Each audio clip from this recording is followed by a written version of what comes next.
I'm sure you remember everything James said. And remember him saying that in the sutta, the Buddha describes the direct way for the ending of suffering, sorrow, lamentation, and despair as cultivating, developing the foundations of mindfulness, right? So I just want to, in a way, elaborate a bit on that, which, of course, everything we say is an elaboration of that. But saying that it's the direct way to the freeing our hearts and minds from suffering, just want to start with that, to really just make the punctuation that the heart of the Buddha's teachings and why we all practice and share and live our life as best we can from within the heart of the Buddha's teaching is that the point is really this possibility, this potential to really free our hearts and minds from confusion, from delusion, from greed, hatred, confusion, and when we act from those things, we bring it about in the world as well. That's really the heart of the Buddha's teachings. And he says in different places, don't settle for anything less. Don't settle just for wholesome states of mind, of heart. And that's a vast statement. Because really, when we're suffering and a happy, wholesome state comes, that's wonderful. That's onward leading. But really, how much of the time is like, well, okay, that's really good. Good enough. I'm ready to go home. And it gets more and more subtle. But I say, these are wonderful, and don't settle. Merely, he says, for wholesome states of heart and mind. So I just want to put that out again, that even, especially at the beginning of a retreat, at the beginning of our path, not waiting until 15, 20 years into our practice to say, oh yeah, maybe this could happen, to really say, he's laying it down, this is why we can take up a path. This is what's possible. And to echo what James said last night when he was talking about faith, about confidence, that just opening, I find for myself anyway, just opening my mind, my heart to read those words, to hear them, to talk to people, to admit it as a real possibility, real potential for this mind, this heart in this world, in this life. Not so much looking to future goal, but really saying how we practice now, how I explore what's occurring in this moment, in this heart and mind. In this moment, it's possible to get a sense of what this liberation could taste like. It's not something we wait for 20 years. So having that as we begin a retreat and as we continue on our path to kind of shore us up, to support us. As James said, with the faith that gives us, it gives me anyway, the confidence, the willingness to do. That's one way that Sayadaw U Pandita translated saddha. It gives us the willingness to do. As James was saying, the strength, the courage to just show up, be present with, bring this quality of non-judging, relaxed, accepting mindfulness to whatever it is that's arising in this moment, in this body, in this mind, in this heart. So that's, like a huge challenge, an incredibly beautiful possibility.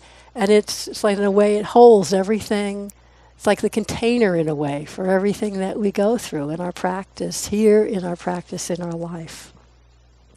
So from that, I just want to then talk about how can the simplicity of mindfulness be so powerful to be really, in a way, one of the central tools, central supports for this one lifetime at least journey of purifying the habits of our heart and mind, of really opening to the potential of freedom. How is it that mindfulness is so central? What does it do? What is it? So I want to, in my own way, talk about that a little bit. But rather than start from the doing, so frequently I find, in having grown up in a middle American, middle class culture, which, just a sense of doing and achieving, and we're kind of assessed by what we've done. Isn't that such a common way of greeting when we first meet somebody? How are you? What do you do? That's not every culture. That isn't the first thing you say. So here I want to talk about mindfulness, but not to begin by talking about the technique. And even though meditation is a skill and an art, and we're going to be giving all instructions that we very carefully discuss and think about what we're saying, you may not be able to recognize that, but we do. But it's not, anyway, I'm not here sharing this to help you master or mistress a technique. The technique is secondary. It's rooted in wisdom, in right view, in wise understanding. And so often we start by, let me do it, let me get it right, and then I'll get to understanding. But the Buddha, when he gave the Eightfold Noble Path, the path of the fourth of the Four Noble Truths, the path of life, of practice, it begins, it's really more like a circle than a path, right? But it begins with right view, right understanding. Everything else springs out of that. So of course we don't begin a practice, with completely understanding everything, then we wouldn't need to practice. But there's a definition of meditation that I'm liking a lot these days. I think it's from Sayadaw U Tejaniya. I've been using it for so long I kind of forget where I got it, but it sounds like him. Vipassana meditation is experiencing the mind and body directly, from moment to moment, with the right understanding. That's I love that description of Vipassana meditation. Experiencing the mind and body directly, that's essentially mindfulness, what I'll be talking about. What does that mean, directly? From moment to moment, that's the continuity that James was talking about, where you don't just keep taking the kettle off the flame. From moment to moment, with the right understanding.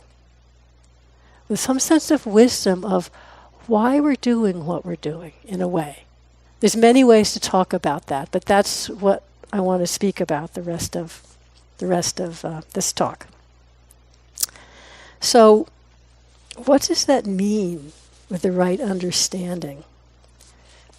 The Dalai Lama said, you can read this from many different sources, so much of our unhappiness originates within our own minds and hearts, in how we react to events in our life, so-called internal, so-called external, how we react to events in our life.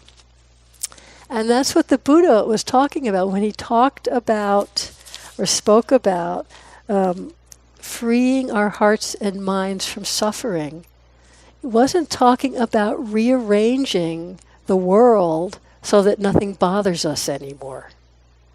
We've all been trying to, maybe you're not, but many people I know, including me, spend an inordinate amount of time trying to rearrange the world and other people so that we're not bothered.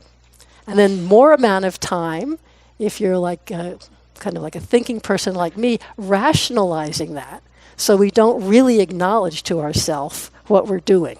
Rationalizing what's really wrong with that person's behavior or this thing and how we can fix it and it'll all be okay.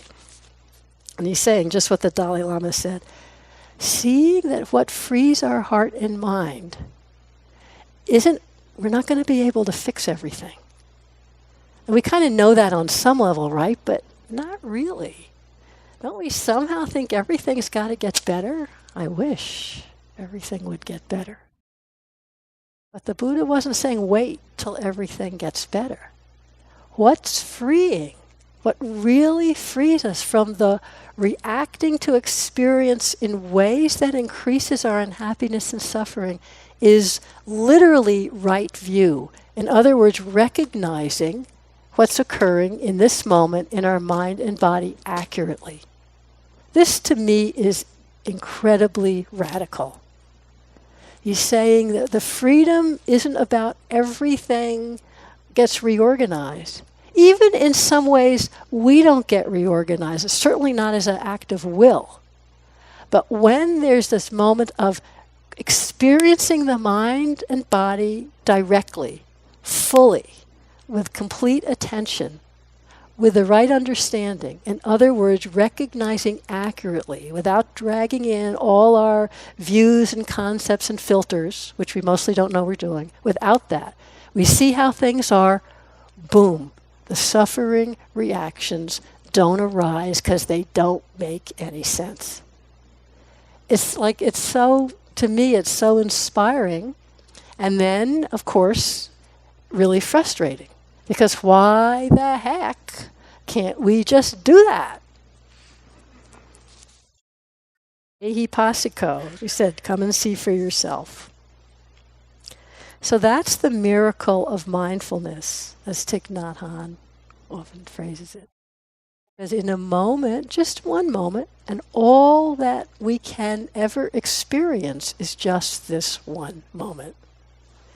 In a moment of really clear recognition of what's occurring, that's the moment we get a little taste of the freedom of heart-mind that's not lost in fear or greed or reactivity and respond in an appropriate way. This is the miracle of mindfulness. This is what we're practicing here. In some ways, when I do a retreat for myself, I just had a month self-retreat in November. It was so lovely. And I thought, should I do this practice, should I do that practice, should I do this technique or that technique? And in the end, it doesn't matter. It matters. I mean, you got to do what we tell you. That's that. But I was thinking, it doesn't matter. It's a month just to practice awareness, moment to moment. It's not to make a particular experience happen. It's to practice being with this moment's experience just as it is. How many moments do you have? Don't count it up. How many moments do you have to practice that for this month or 2 weeks or 2 months? That's amazing. It's an amazing gift to yourself and the world. And we'll forget 10 million times because that's the habit. So that's what I'll talk about now, our habits. But then mindfulness will reassert itself. It'll do itself. There'll be awareness again. Also 10 million times. It's amazing. We come to trust that more and more. So, the effect of accurate recognition. Just give this simple example I've been using lately because I have a new nephew. I never had a niece or nephew until the last 4 years. And it's fun for me watching, how kids learn and grow. So, this example to me is just the perfect example of how right view frees us from internal suffering. So those games like just a really young child, like 2 years old, with like wooden blocks of different shapes, triangle, circle, square, whatever, and they have a big board with the holes of the same shape, and they learn to put the right shape in the right hole. They still do stuff like that with their hands, even though 2-year-olds can work my cell phone better than I can. But, he picked it up. I have, four screens of apps. He flips through the apps, goes to one that does like some kind of spin art. I didn't even know it was there. He goes to it. He opens it. He starts drawing colors. The kid was 2.5 years old. It's shocking. That's another story. Anyway, back to the simplicity of square, triangle, circles, putting it in. And so to us, that's just obvious. But to a kid who doesn't know and doesn't see shapes, they see the adult do it. they try to do it and it doesn't work because they don't have the concept of the right shape in the right matching hole. And so watching, trying to put it in, it doesn't work. The adult does it, it does work. The frustration, the anger, want to throw the blocks, get mad at the parent, throw the whole thing away. And, if it was an adult person with that kind of experience, the thought trains could be stuff like, I'm so stupid, or they're holding a secret from me, they're not telling me how it really works, I hate them, all of that stuff, right? And then at some point, the penny drops. He gets the triangle in the triangle, the circle in the circle. Maybe first it's an accident, but then 2-3 times it's like you get it. And as soon as he gets it, all that other stuff just vanishes. There's no more anger, there's no more sense you're hiding a secret from me, there's no more frustration. It's gone, because it just doesn't apply when there's accurate recognition of the experience. It's so simple, really. That's a simple example, but that sense of that, that's how it works. There's no more struggle. The mind-heart is at peace in that moment. This is how it is now. That's really right view. This is how it is now. I kind of think of that as like an insight moment. Whether it's a personal insight or a Dhamma insight, it's like, it's like that now. It's not something we can plan or create with an act of will, because we don't even know what we don't know. But this is what the mindfulness, the careful attention, just seeing what's going on, suddenly is, it's like this. That's right view. And the struggle stops. So,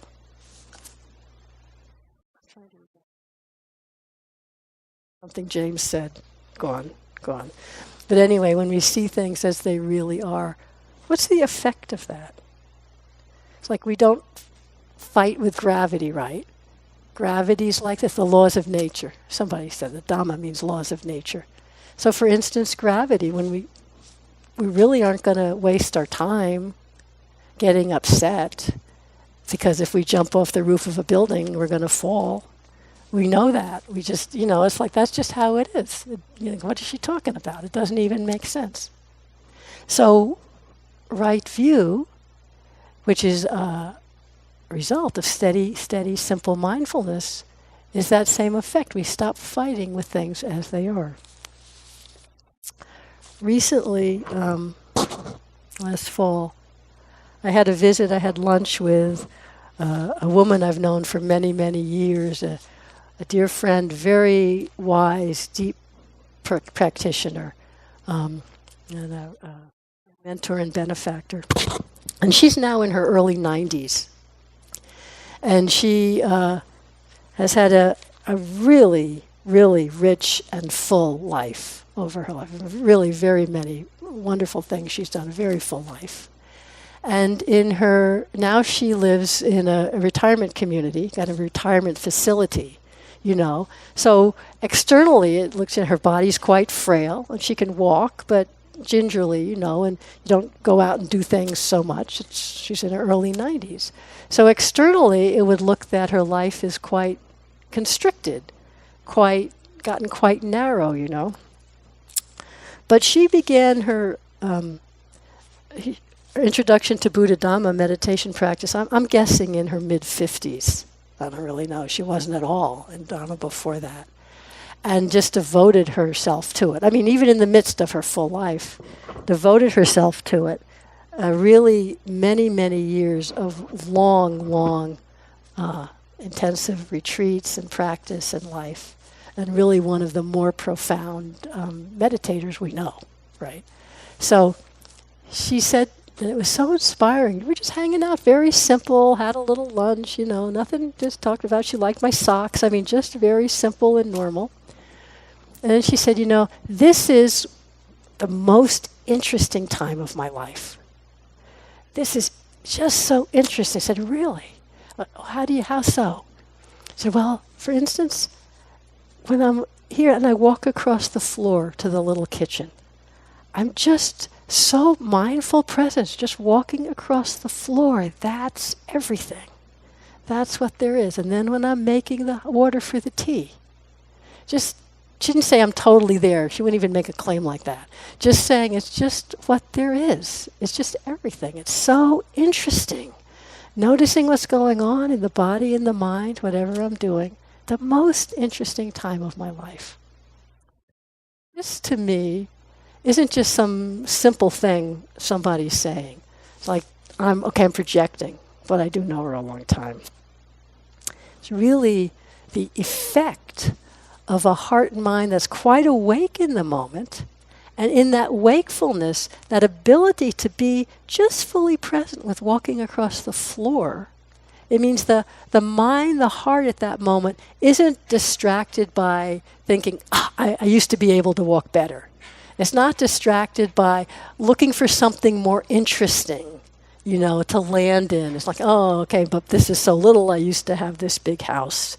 It's not wishing that I didn't, whatever.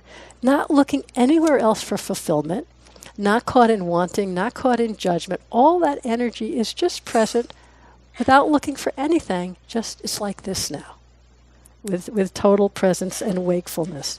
This is really the purity of chitta, heart, mind, energy. This is the purity of presence that comes when we're not so caught up in recognizing inaccurately and looking for happiness and ease and peace in a way that can't offer it, that can't bring it.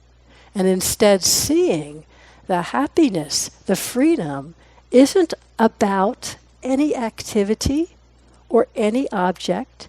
It's just as available walking across the floor as being in some really deep state of meditation, which this person had experienced many, many times. It's just as available in pouring the tea because it's got nothing to do with the activity or the object or being fulfilled by some experience. It's that collected purity, that presence of heart-mind that is recognizing accurately it's like this, and not a problem or story around it. Given my choice, if it was an act of will, I'd live like that. Maybe you would too. Maybe you're thinking, I don't want to walk across the floor and be happy. I'm looking for something a little more oomphy than that. But here you are. You're going to walk back and forth, back and forth, back and forth. Why not try it? See if it's possible instead of wishing you were walking, into Bhutan or something. Just walk back and forth and explore the quality of heart and mind that's just being fully present with this, without bringing in all our filters.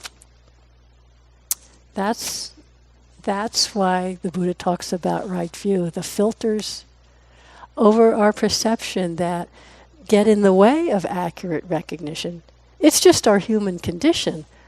Mindfulness can help us recognize this, but without mindfulness, we don't know. So, simple examples of what I'm saying.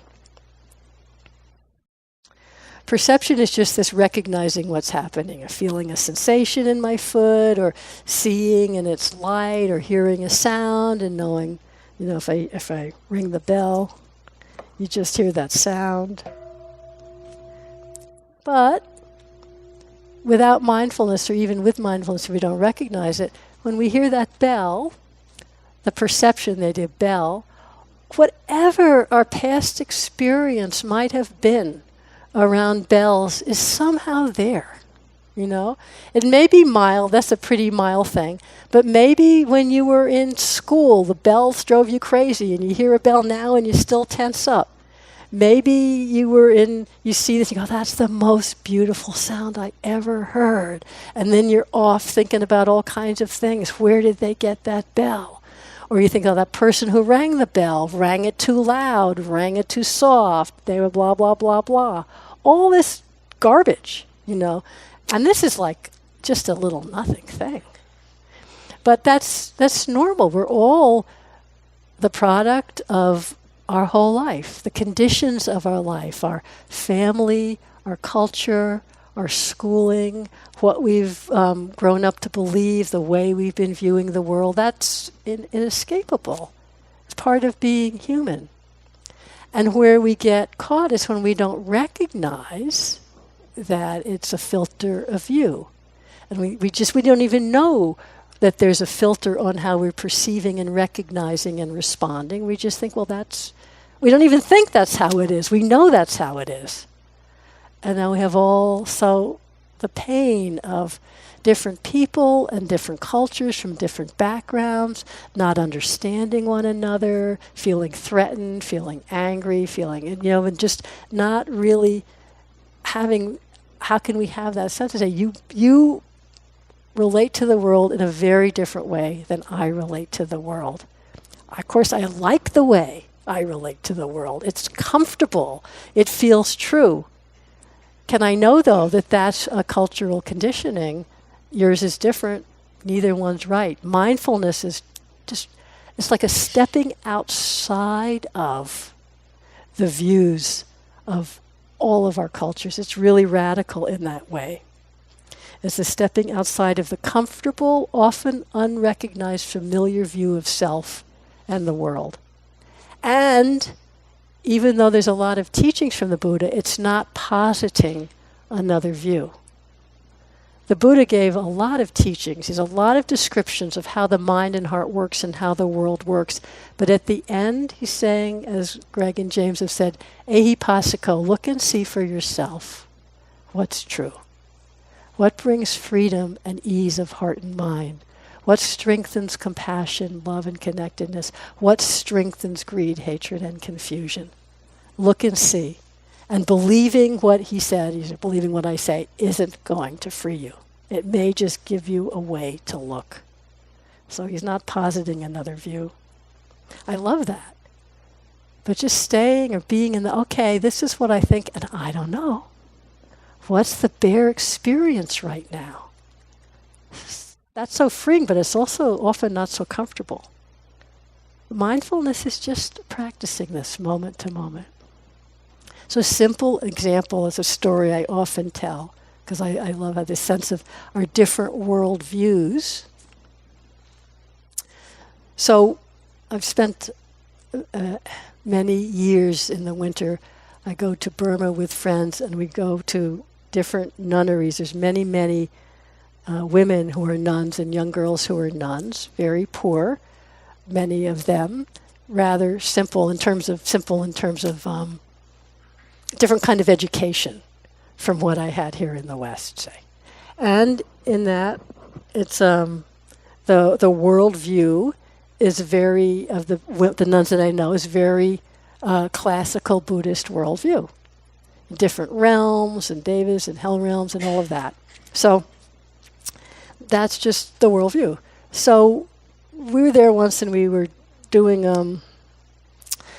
there had been a huge cyclone, like a hurricane, that had destroyed the crops in many, many areas of the country. So we were just going to a couple of small villages and offering donations that many people had of rice and food and like that, just a one-time donation. So we were doing that, and it was in a big room with many people offering and receiving and a whole, very good energy. And pictures, I was taking tons of pictures. So we looked at the photos when we got back to the monastery where we were staying. And in some of them, there were, through all the photos, were these round, perfectly round circles of light. Just this bright light, circles of light all through the photos. So we're looking at it. And a couple of friends, Burmese women, but also another friend who'd been living as a nun there for many, many years. They also, oh yeah, well those are devas. Devas being celestial beings. That's how devas look in photos. Oh, really?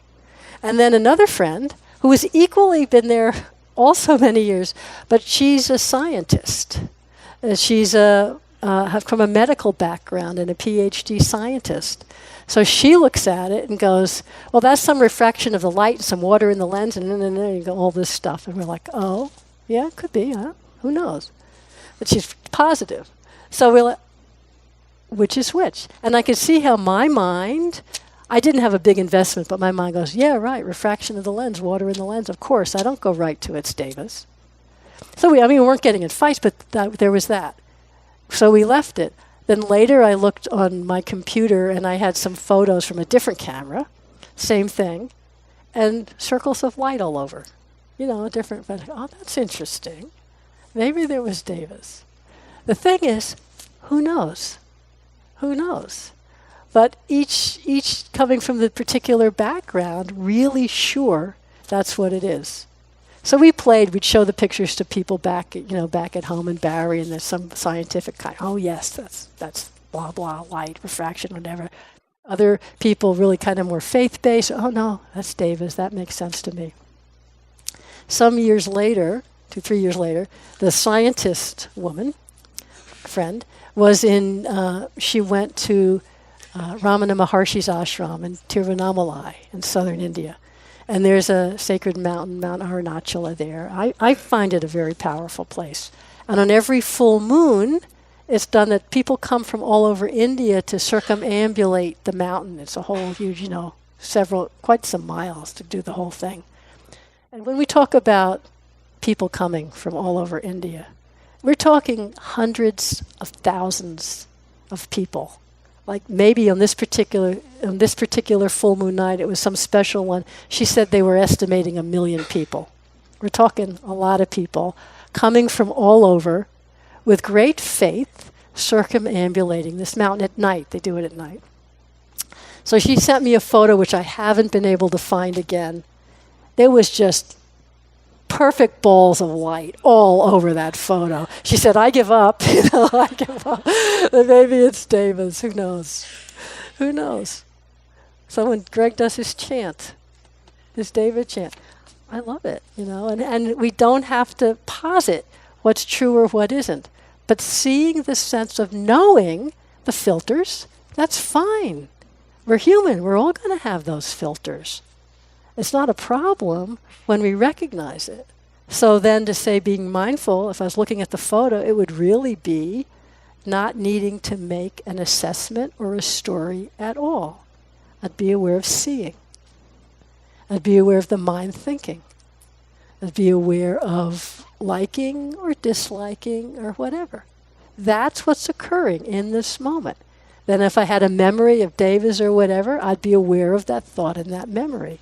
Very different from looking and saying, it's this or it's that, and you're right and I'm wrong. This is really the quality of mindfulness.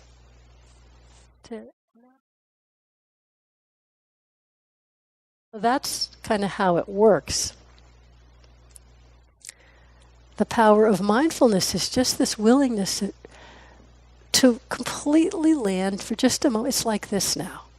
You don't have to even be able to recognize, but you're just walking and there's a feeling, it's like this now. You're sitting and there's a noise that's bugging you, it's like this now.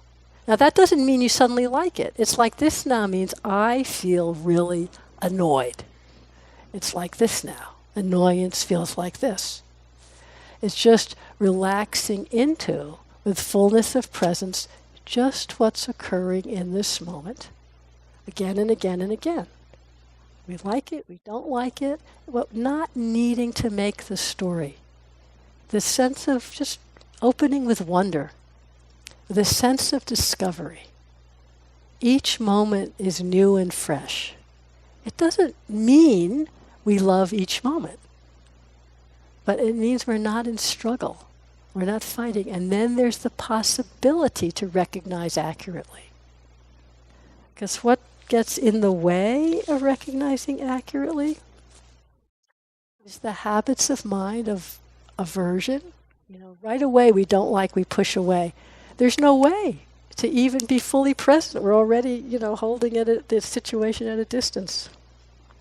Or wanting, which is again, looking out there, or trying to keep it like this instead of, it's just like this. Let it go. I don't even like to use let it. It's not in our control. It's coming, it's here, it goes. That's what's happening. Whether you let it or not, it's going to do that. So it's just this sense of just relaxing fully into what's occurring now. This is our practice.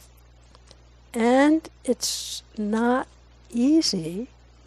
What really fuels the habits of pushing away aversion, not liking, of wanting it to be a certain way, of just getting completely confused and lost in thoughts and stories. Really, the bottom line is this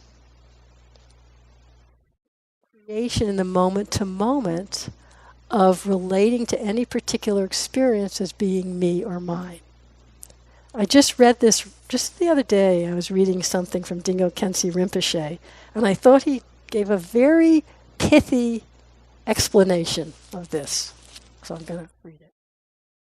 The very root of delusion is the thought of I, the habit of clinging to the notion of self. This notion is simply due to a failure to investigate. There's no such thing as a truly existing autonomous self. Our minds fabricate this concept in the same way that it makes up all of our thoughts. Then, after constructing this self over and over again, we get so used to our invention that it seems to really exist as a distinct entity. And then, when the thought has deeply taken root, we demand that the self should be happy and comfortable, enjoying wealth and pleasures. If it could be the center of the universe, that would be the best. This attitude is the very basis for our wandering around and around in samsara. So this attitude is the very basis for not recognizing what's happening accurately, relating to it in terms of it's going to make me happy or unhappy, and then taking that response out into the world and suffering. But I bring this up and I'll talk a little about not that we should hate or fear or judge or think we're here to somehow dig up and uproot the self.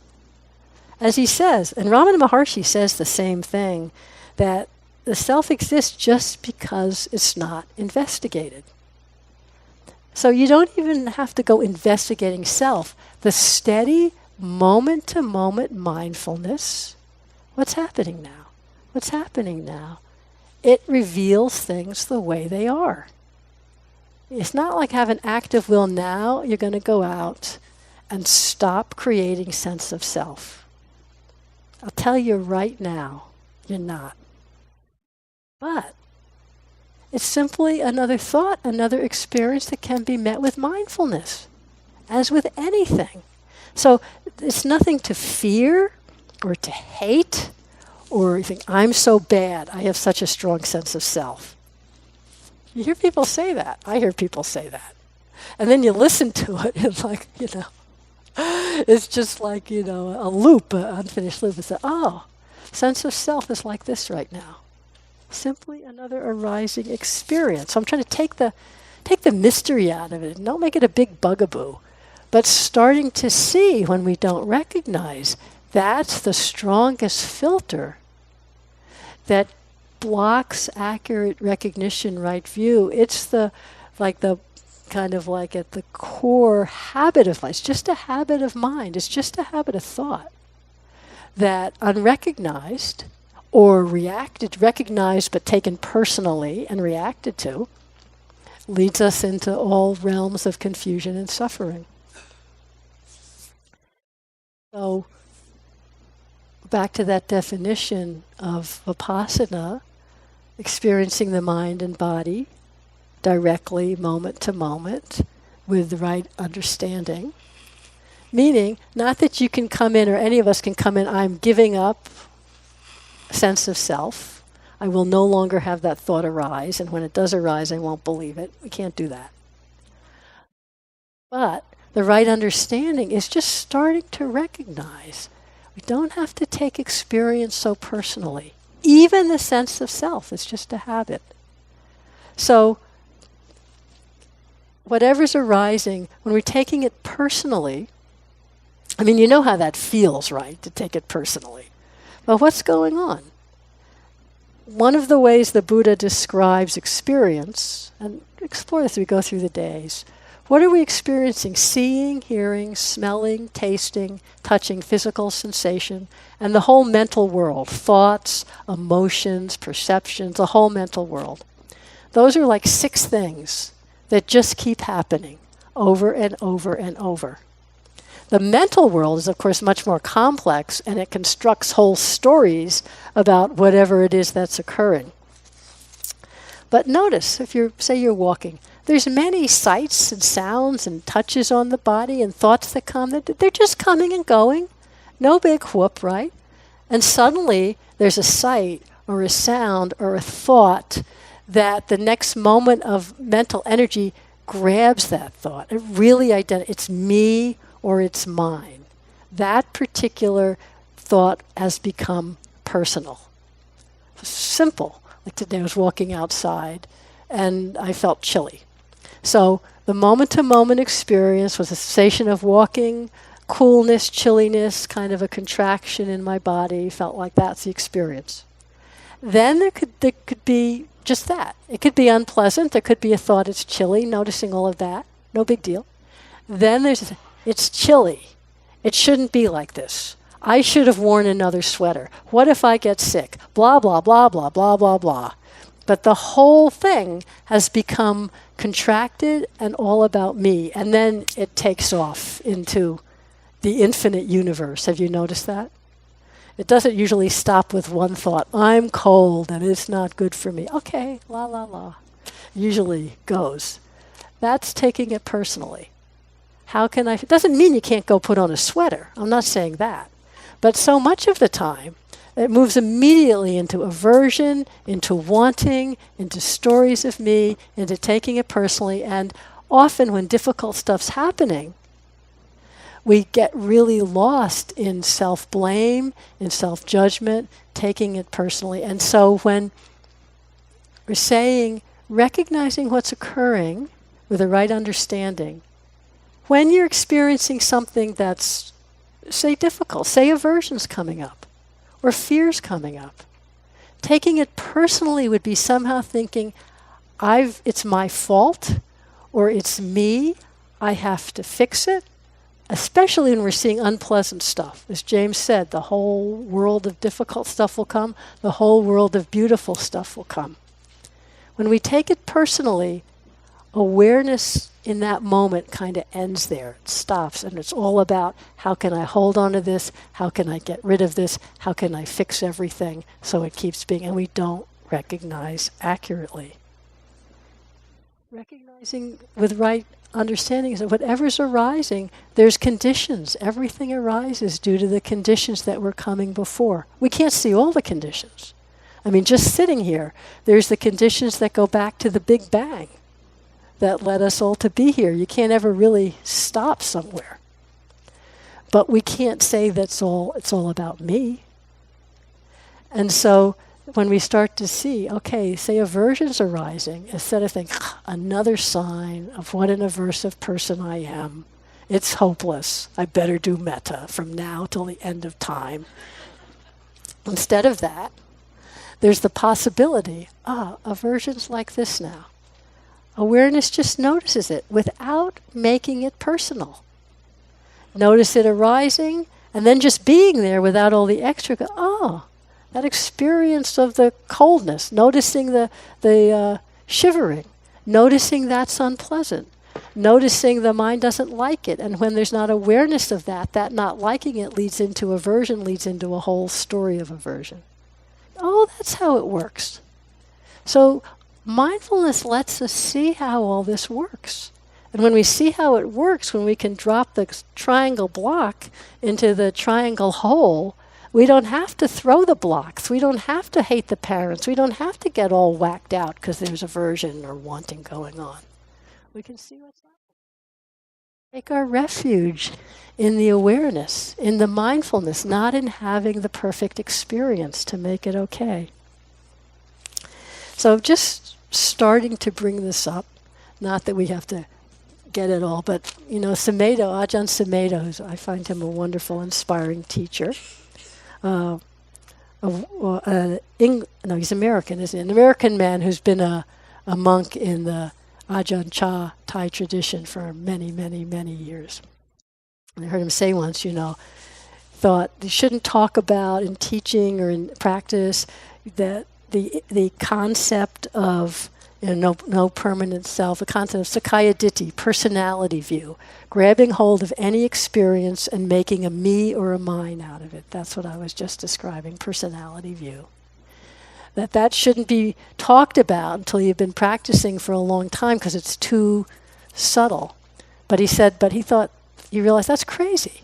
Why spend 20 years practicing from wrong understanding? All the time thinking it's me doing this to get that particular state and be happy, when there's no particular thing to get that's ever going to last.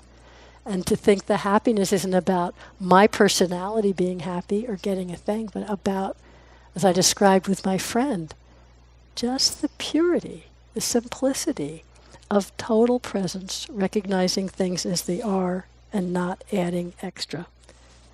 Then we start to recognize what maybe wasn't able to be recognized when we're caught behind that idea of self and looking through that at the world and all of our experience. Archbishop Desmond Tutu, you know who he is, the South African Archbishop who was Nobel Peace Prize laureate. And he was one of the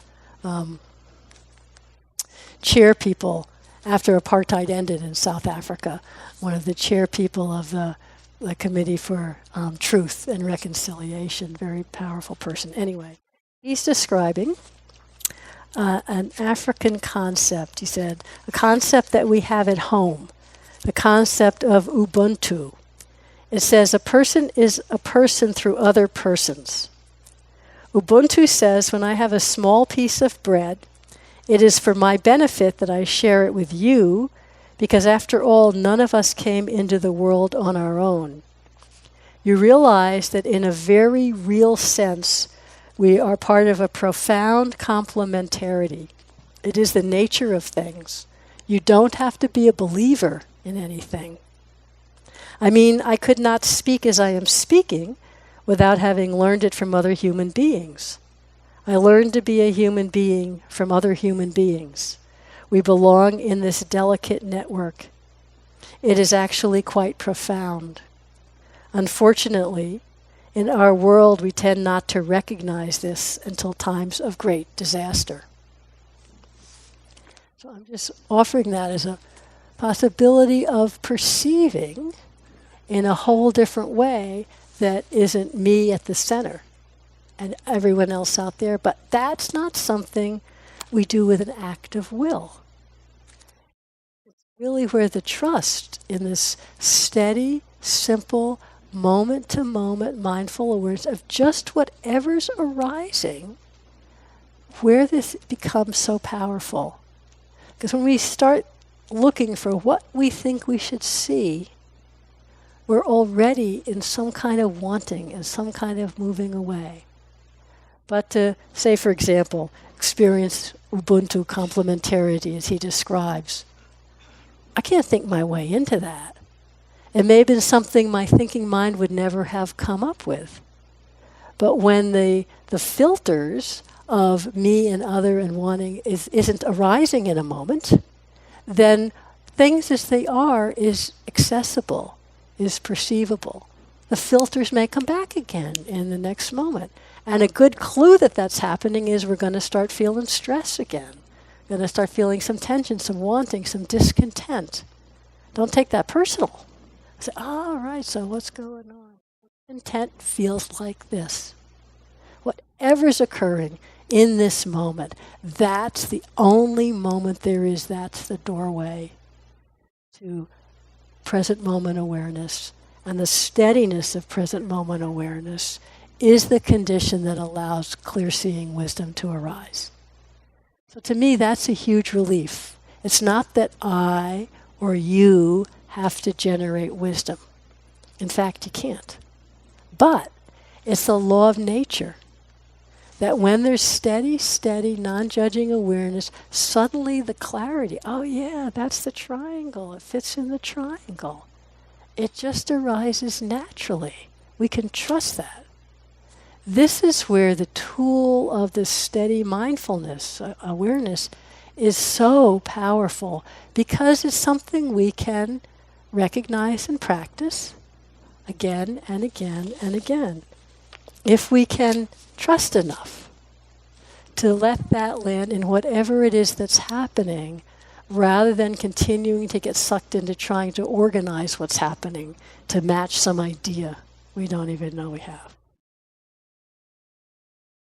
Or conditioning.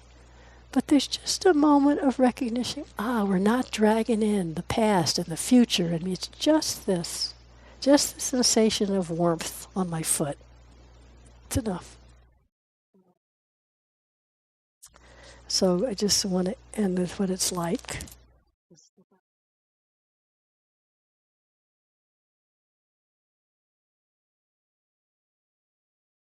When the Dalai Lama greets you, he takes your hand and then rubs it tenderly, as a grandparent might. He looks into your eyes, feels deeply what you are feeling, and touches his forehead to yours. Whatever feeling, elation or anguish, is in your heart and reflected on your face, it is mirrored in his. But then, when he meets the next person, those emotions are gone, and he is wholly available for the next encounter and the next moment. Perhaps that is what it means to be fully present, available for each moment and each person we encounter, untethered by the memories of the past and not lured by the anticipatory worry about the future. So this is our practice. This is our practice, moment to moment, simple mindfulness. And then the laws. So thank you for your attention. Let's just sit quietly for a moment.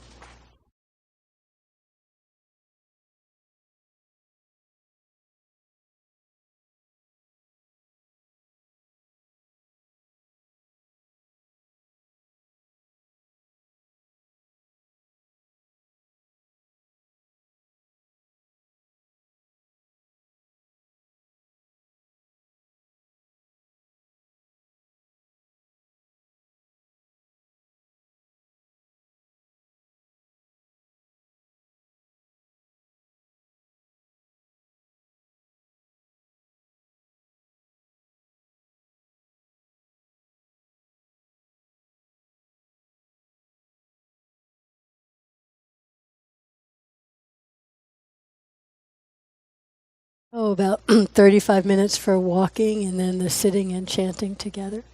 Thank you.